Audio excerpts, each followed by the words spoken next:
Good evening बच्चों। The complete education point पर हमारे बच्चों का बहुत बहुत स्वागत है। बच्चों आज पढ़ेंगे सामाजिक विज्ञान में नागरिक शास्त्र में दूसरा चैप्टर है संघवाद।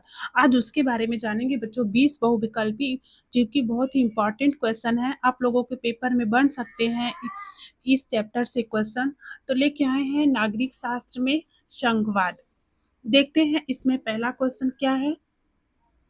भारत किस प्रकार की शासन व्यवस्था का पालन करता है? तो क्या कह रहा है बच्चों कि भारत किस प्रकार की शासन व्यवस्था का पालन करता है? तो क्या एकात्मक, संघात्मक, तानाशाही या राजतंत्र? तो किस व्यवस्था का पालन करता है बच्चों? संघात्मक। भारत क्या है? भारत एक संघात्मक राज्य है। तो क्या होगा? ऑप्शन बी सही होगा, संघात्मक। नेक्स्ट है, भारतीय संघ में कुल कितने राज्य हैं? यह पूछ सकता है बच्चों पेपर में आप लोगों के कि भारतीय संघ में कुल कितने राज्य हैं। तो क्या होगा? ऑप्शन ए है 26, 27, 28, 29। तो कितने हैं? 28, 28। भारत संघ में कितने राज्य है बच्चों? 28। संघवाद का मुख्य उद्देश्य क्या है बच्चों? सत्ता का विकेंद्रीकरण, सत्ता का विकेंद्रीकरण, न्यायपालिका को मजबूत करना, संसद को कमजोर करना। तो संघवाद का मुख्य उद्देश्य क्या होगा बच्चों? सत्ता का विकेंद्रीकरण करना। ऑप्शन बी सही होगा। नेक्स्ट है, भारतीय संविधान में सरकार के कितने स्तर हैं? यहाँ स्तर की बात कही जा रही है बच्चों, कितने स्तर हैं? तो भारतीय संविधान में सरकार के कितने स्तर हैं? तो क्या होगा बच्चों? अब 2 या 3 या 4 या 5, तो कितने होंगे? 3। ऑप्शन बी सही होगा, 3। भारतीय संविधान में सरकार के कितने स्तर हैं? 3।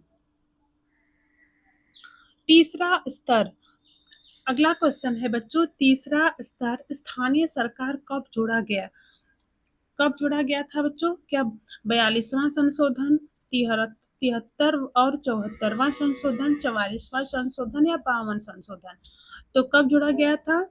73 और 74वां संशोधन। ऑप्शन बी सही होगा। आगे है, संघ और राज्य सूची किस अनुसूची में दी गई है? संघ और राज्य सूची किस अनुसूची में दी गई है? यहाँ अनुसूची को बताना है बच्चों। संघ और राज्य किस अनुसूची में है? क्या 7वीं अनुसूची में है, 9वीं अनुसूची में है, 10वीं अनुसूची में है, 12वीं अनुसूची में है? तो बताइएगा किस अनुसूची में है? 7वीं अनुसूची में है। संघ और राज्य सूची किस अनुसूची में है? 7वीं अनुसूची में है। आगे है, संघ सूची में शामिल विषयों की संख्या है। तो संघ सूची में शामिल विषयों की संख्या कितनी है? तो क्या 63, 97, 100, 52? तो कितना होगा बच्चों? 97। ऑप्शन बी सही होगा। आगे है, राज्य सूची में कितने विषय हैं? तो यहाँ विषय की बात कही जा रही है बच्चों कि राज्य सूची में कितने विषय हैं, यह बताना है आप लोगों को। तो क्या 47, 52, 66, 88? तो राज्य सूची में कितने विषय हैं? 47। क्या होगा? ऑप्शन ए सही होगा, 47। नेक्स्ट है, समवर्ती सूची का उदाहरण है। समवर्ती सूची का एक उदाहरण बताना है बच्चों कि क्या होगा। क्या रक्षा होगा, विदेश नीति, विवाह एवं तलाक, पुलिस? तो समवर्ती सूची का मुख्य उदाहरण क्या है? विवाह एवं तलाक। ऑप्शन सी सही होगा। नेक्स्ट है, संघवाद में शक्ति किसके बीच बांटी जाती है? तो संघवाद में शक्ति किसके बीच बांटी जाती है बच्चों? केंद्र और व्यक्ति के बीच, केंद्र और राज्य के बीच शक्ति, राष्ट्रपति और संसद के बीच, न्यायालय और सरकार के बीच। संघवाद में शक्ति किसके बीच बांटी जाती है? केंद्र और राज्य के बीच। क्या होगा? ऑप्शन बी सही होगा। नेक्स्ट, भारत में संघीय प्रणाली को किसने मजबूत किया? तो भारत में संघीय प्रणाली को किसने मजबूत किया बच्चा? क्या दोहरी नागरिकता, स्वतंत्र न्यायपालिका, केंद्र की सर्वोच्चता, राजतंत्र? तो संघीय प्रणाली को किसने मजबूत किया? स्वतंत्र न्यायपालिका। क्या होगा? ऑप्शन बी सही होगा, स्वतंत्र न्यायपालिका। नेक्स्ट है, भारतीय संविधान में किसका अधिक महत्व है? तो बताइएगा बच्चों, भारतीय संविधान में किसका अधिक महत्व है? तो क्या राष्ट्रपति का, केंद्र सरकार का, राज्य सरकार का, पंचायत का? तो क्या होगा बच्चा? केंद्र सरकार का। ऑप्शन बी सही होगा। भारतीय संविधान में किसका अधिक महत्व है? केंद्र सरकार का। नेक्स्ट है, पंचायत व्यवस्था किस स्तर की सरकार है? तो पंचायत व्यवस्था किस स्तर की सरकार है बच्चों? क्या प्रथम स्तर, द्वितीय स्तर, तृतीय स्तर, चौथा स्तर? तो पंचायती सरकार किस स्तर की सरकार है? तृतीय स्तर की सरकार है। क्या होगा? ऑप्शन सी सही होगा, तृतीय स्तर। संघवाद का मुख्य गुण है, यह गुण बताना है बेटा। संघवाद का मुख्य गुण क्या है? क्या एकाधिकार, शक्ति साझाकरण, तानाशाही, केंद्रीय नियंत्रण? तो संघवाद का मुख्य गुण क्या है? शक्ति साझाकरण। ऑप्शन बी सही होगा। नेक्स्ट है, समवर्ती सूची में विवाद होने पर अंतिम निर्णय किसका होता है? तो समवर्ती सूची में विवाद होने पर अंतिम निर्णय कौन देता है बच्चा? क्या राज्य देता है, मुख्यमंत्री, या केंद्र, या पंचायत? तो किसका होता है?